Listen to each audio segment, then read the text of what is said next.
Hasta 1986, 85, 86, digamos 87, preferiría hablar de una fecha clave, 87, Gaddafi era odiado por Occidente. ¿Odiado por quién? En primer lugar por los Estados Unidos, que quería verlo muerto, por Gran Bretaña, por Francia, por toda Europa, criticado por los países desarrollados del primer mundo, y esto incluye a Japón, incluye a otros países también. Era un jefe de Estado no solamente satanizado y demonizado por los servicios de inteligencia norteamericana, sino además visto como un peligro, como un verdadero peligro para el mundo. ¿Por qué?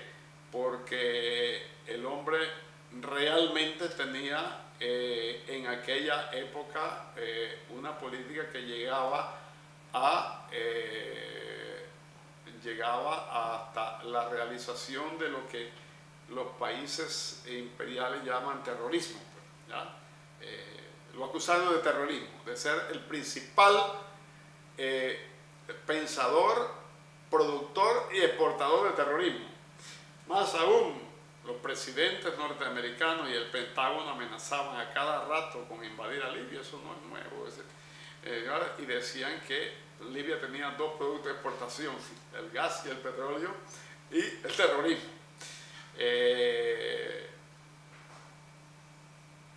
Sea como sea, algo había de eso. Gaddafi era un hombre sumamente impulsivo y capaz de cualquier cosa. Echarse a Gaddafi enemigo en la época era crearse un enemigo terrible, capaz de mandarlo a matar a usted aunque estuviera en el quinto del mundo o estuviera en otro planeta. Era un hombre profundamente ya vengativo y de una personalidad sanguínea, de una personalidad muy emocional, de una personalidad sumamente violenta. Gaddafi fue así siempre. Desde joven, cuando tomó el poder a la edad de 27 años, el 11 de octubre de 1969, un año después del golpe de Estado militar de la Guardia Nacional aquí en Panamá. Ya él era un hombre así.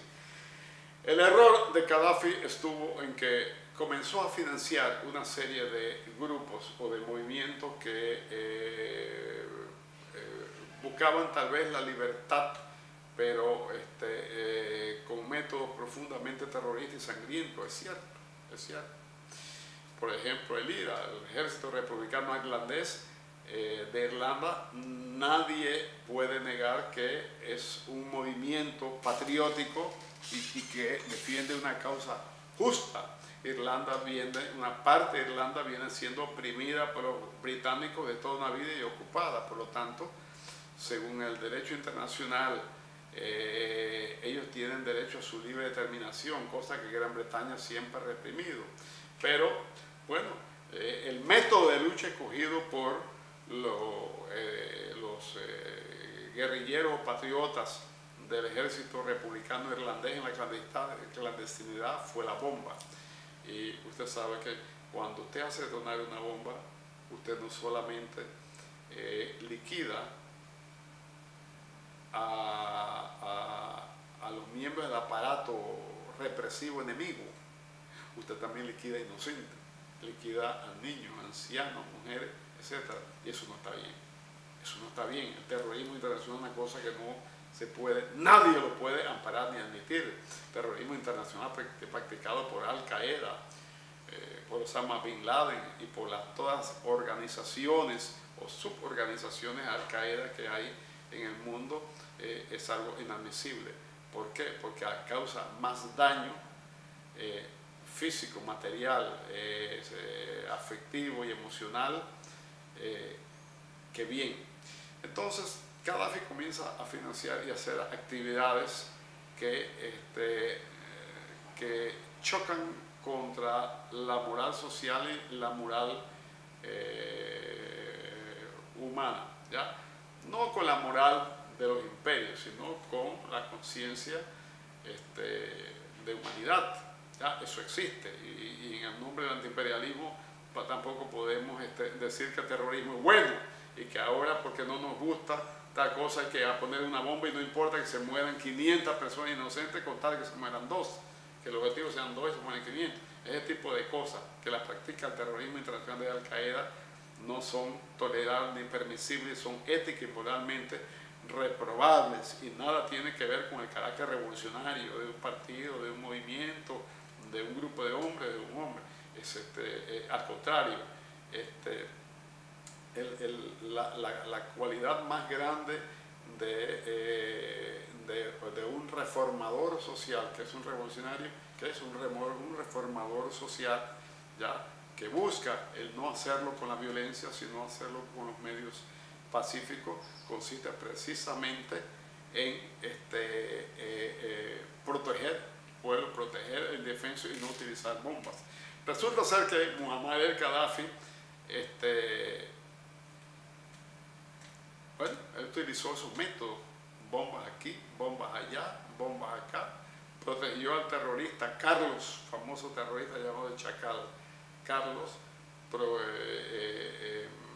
bombardeó un avión,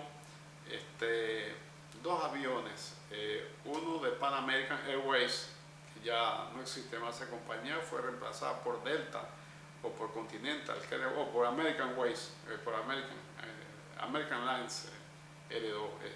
Esta compañía, Pan American, que viajó mucho a Panamá de toda una vida, en un jumbo jet procedente de X parte, fue volado por una bomba sobre territorio británico en un lugar llamado Lockerbie, o Lockerbie, no sé cómo se pronuncia realmente en inglés, pero allí murieron 300 y pico de inocentes, que nada tenían que ver con las pugnas políticas, ideológicas u otras. Ese atentado lo ordenó personalmente Muammar el-Gaddafi a su policía secreta, y eso le fue probado. Y no solamente le fue probado, sino que Gaddafi mismo confesó haber sido quien dio esa orden y entregó a los terroristas o a los miembros de su policía secreta para que fuesen castigados en Inglaterra. Así de sencillo, fríamente. ¿Por qué razón dirán ustedes?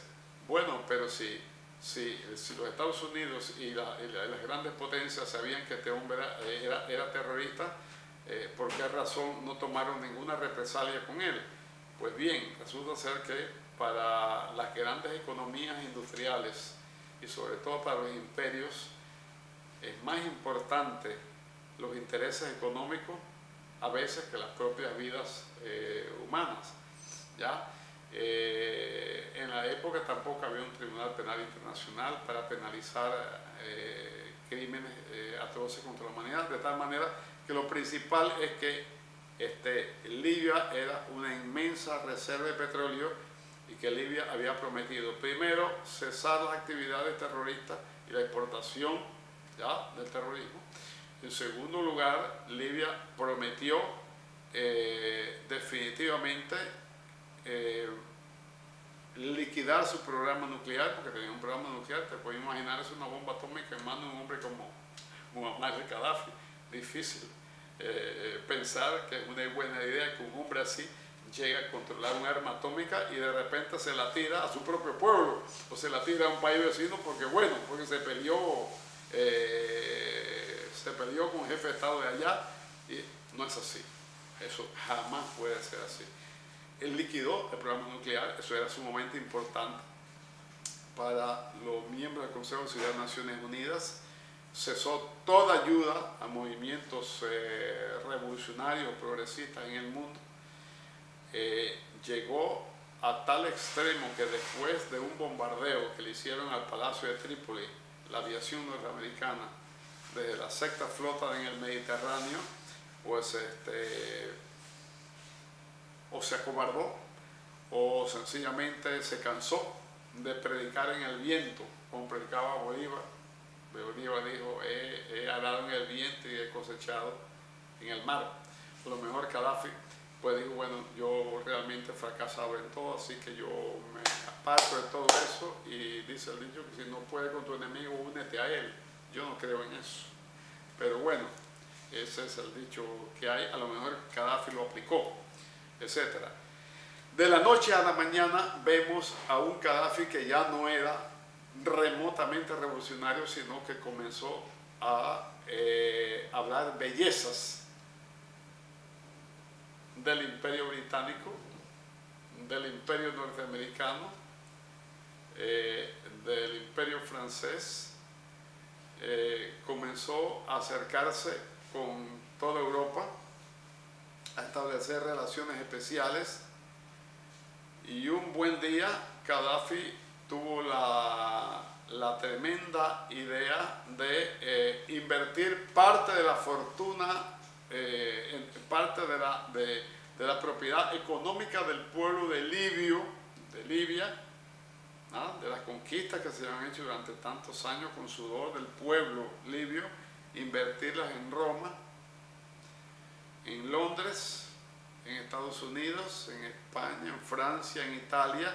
¿Invertirlas en qué? En industrias, en fábricas, en esto de que para equipar su país, ¿ya? Pero lo que hizo fue trabajar, y la plusvalía, la ganancia que hizo, la trasladó a los países centrales, ¿ya?, al centro del poder económico mundial.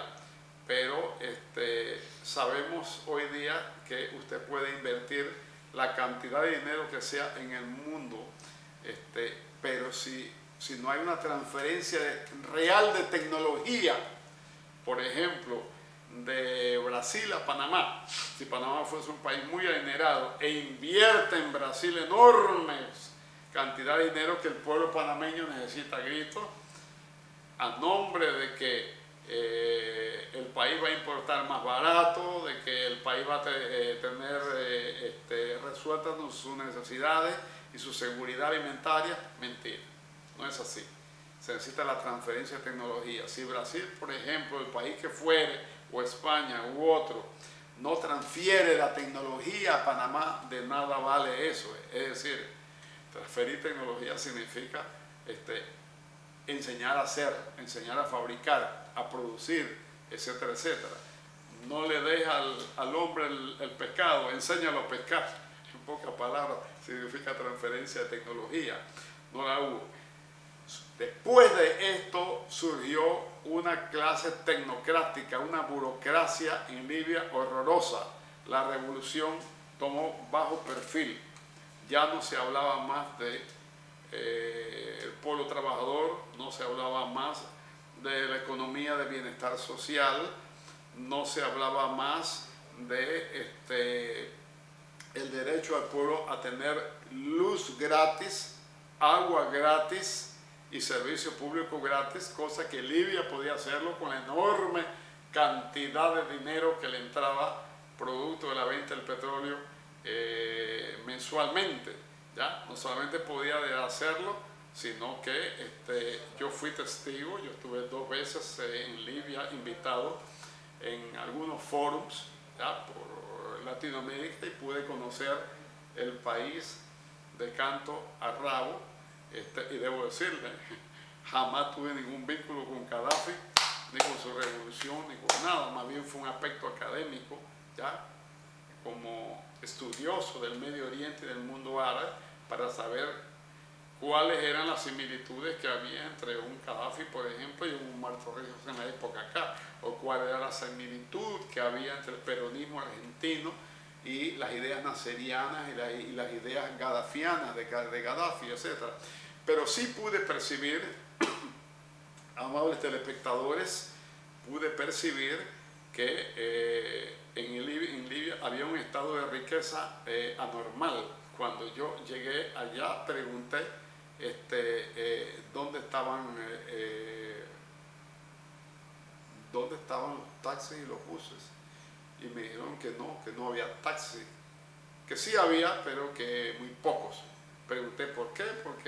Dice, no, no es cuota, es que cada familia libia tiene derecho a un automóvil. Y le digo, ¿y cómo lo compra? Dice, pues el Estado los importa y le da las facilidades de pago. Y el carro, pues le salía a la familia promedio libia muy barato, porque el Estado sencillamente se lo subsidiaba. Se parece a Panamá, ¿verdad? Se parece a otra región del mundo. Nada que ver. La revolución libia al comienzo fue una cosa extraordinaria. Me llamó mucho la atención que cuando fui a ese país no vi otra marca de carros sino BMW, Mercedes-Benz, Volvo y algunos carros británicos o franceses muy finos como Citroën, el carro inglés, ¿cómo se llama? Jaguar, creo que es.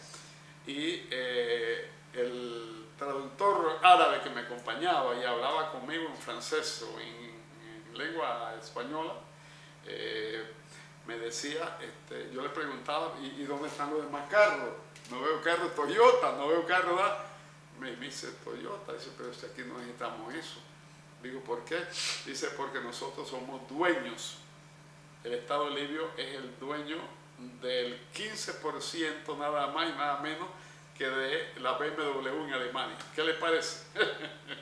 La Daimler-Benz, que es la fábrica principal productora de Mercedes-Benz en Alemania, tenía creo que 8% o 10% de su capital era de Libia, que era fundamental ¿para qué? Para renovar todo el ciclo completo de la planta y las infraestructuras para poder innovar carros Mercedes-Benz, carros Audi, carros BMW y tener no solamente ser competitivos, sino estar a la vanguardia y en el liderazgo mundial automotor o automotriz. Y en efecto, hasta hoy día nadie ha podido desplazar a un Mercedes-Benz o a un BMW, ¿verdad? Que una cosa es montarse en un Toyotita Corolla y otra cosa es estar trepado, ¿ya? Y perdone la manera muy didáctica y pedagógica como lo digo, lo hago con un amor de gran docencia, pero es muy distinto tener un carro chiquito japonés que se hunde solamente con chocar un perro, un animal, etcétera, y andar en un bicho grande, en un Mercedes-Benz,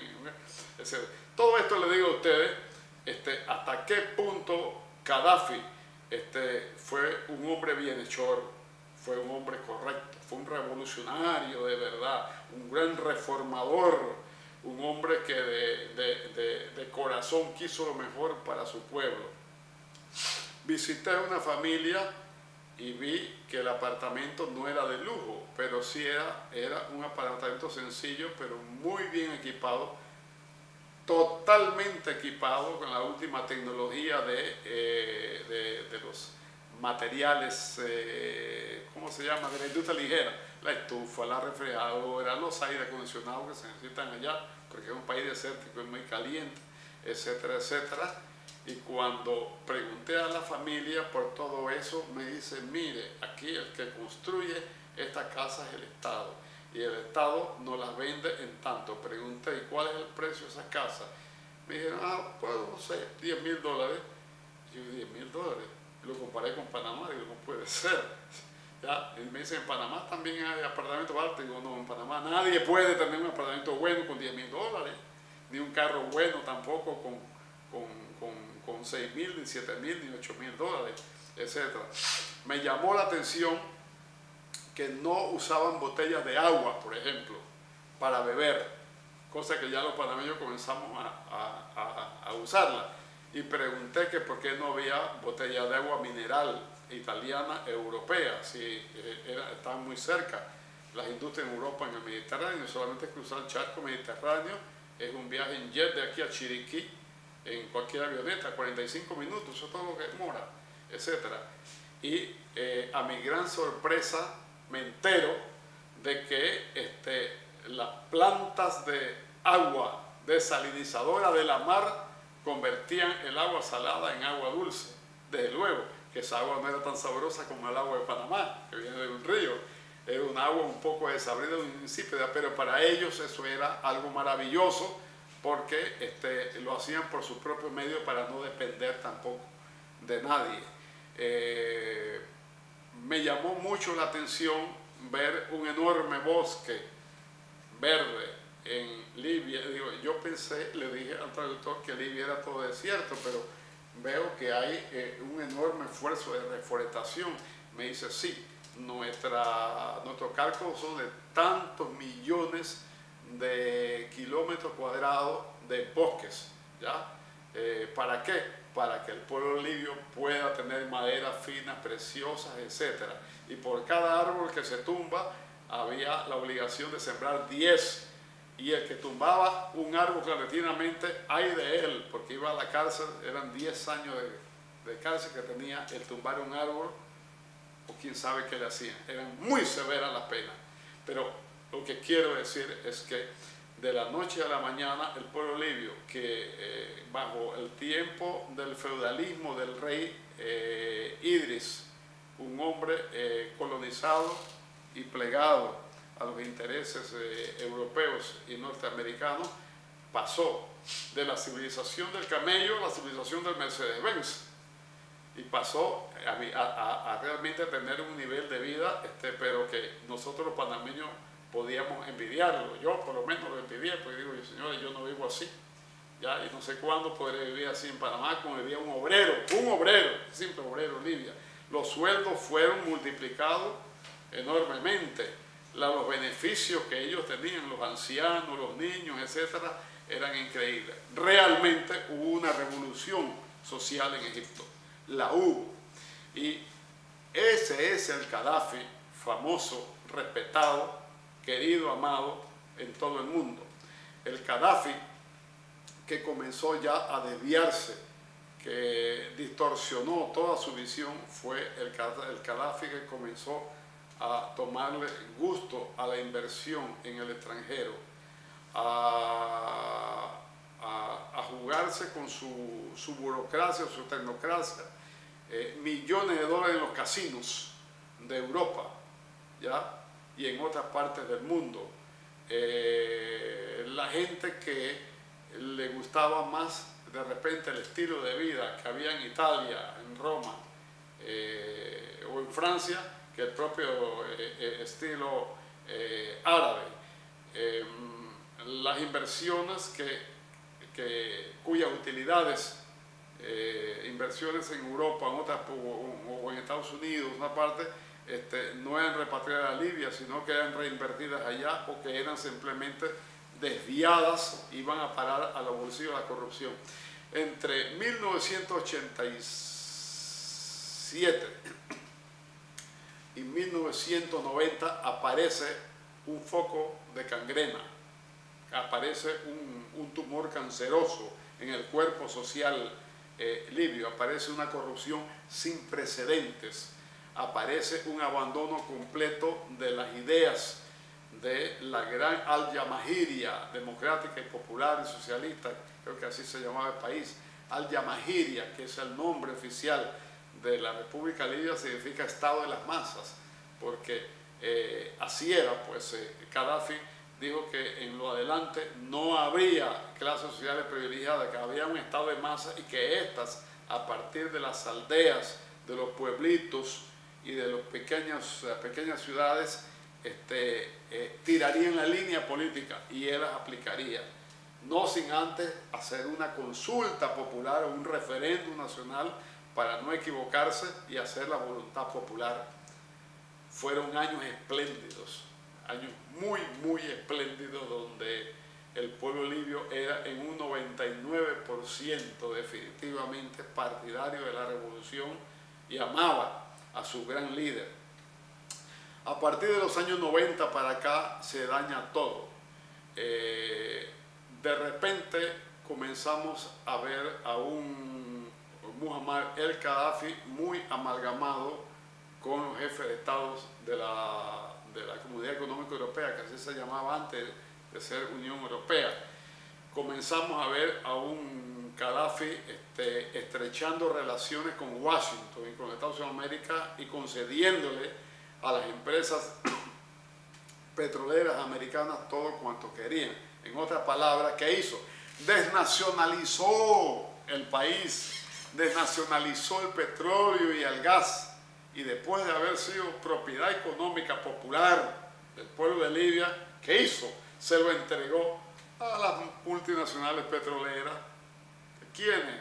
Imagínate, a Occidental Petroleum Company, a Texaco, a Chevron, a Shell, a la Royal Dutch Shell, a la Conoco, a la, ¿qué puedo ser? Yo puedo citar 20 compañías, y de las más depredadoras que hay, una de las más privilegiadas fue la British Petroleum, tristemente célebre British Petroleum, porque hizo un derrame de crudo en una explotación, en una plataforma de offshore, que se dice, de mar abierto, ya perjudicando a 2-3 estados en los Estados Unidos de Norteamérica y saliéndose con la suya, prácticamente indemnizando un mínimo. Es decir, esto significa que, damas y caballeros, las clases sociales son más solidarias en concepto de clase y del dinero, que solidarias con sus pueblos, ¿ya? Y Estados Unidos no escapa a esto.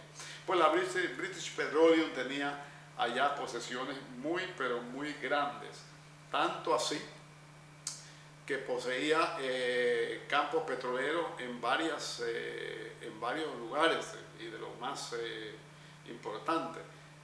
Creo que Ras Lanús, donde actualmente se libró una batalla hace 3-4 días atrás, y ya fue tomado por la gente del ejército de Gaddafi, era gerenciado por la British Petroleum, pero ahí había una compañía enorme llamada la Total Elf, esa compañía francesa, y es una de las 5 o 6 más grandes del mundo, también de las más mezquinas, avaras y miserables que existen, y cuyo tratamiento dado al obrero, al trabajador, al empleado es de perro casi. Había el Ente Nacional Hidrocarburi, ENI, ya italiano, que tenía unos privilegios tan exorbitantes que solamente podían salir de explicarse por una cosa: Gaddafi lo privatizó todo, al igual que lo hizo Hosni Mubarak en Egipto. Privatizó todo, lo privatizó, desreguló todo, y hasta los sindicatos que apoyaban a Gaddafi en un momento dado les puso limitaciones, etcétera, etcétera. Lo cierto es que oficialmente Libia entra en el llamado consenso de Washington, al igual que el régimen de Túnez y el régimen egipcio. Entrega el petróleo, entrega el gas, le entrega la pesquería, entrega la minería, entrega todo definitivamente. Se olvidó completamente de que la revolución es un proceso social que tiende cada día a mejorar la condición del pueblo y no a degradarla, a crear riqueza, abundancia y un estado de bienestar social, en vez de una brecha entre ricos y pobres. Y eso fue justamente lo que comenzó a aparecer en Libia en esos años 90, y sobre todo a partir del año 2000 en adelante apareció por primera vez ya una brecha social entre ricos y pobres.